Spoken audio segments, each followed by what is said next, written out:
tak payah kacau aku lah. Sorry. Okay, mantap. Hari ni dah ada sale. Dah dapat PS5. Orang trade in cash. Sekejap lagi petang ada 17 Pro Max pula nak masuk. Tapi kenapa bos aku diam je? Ni seram sikit.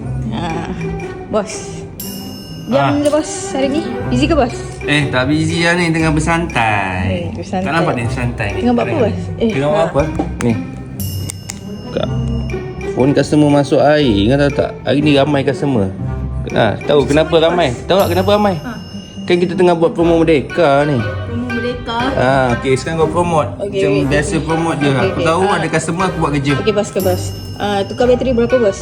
Tukar bateri iPhone X sampai iPhone 11 RM99 je weh. RM99 je bos? Ya, 3 bulan waranti. Mantap, Terus siap bos.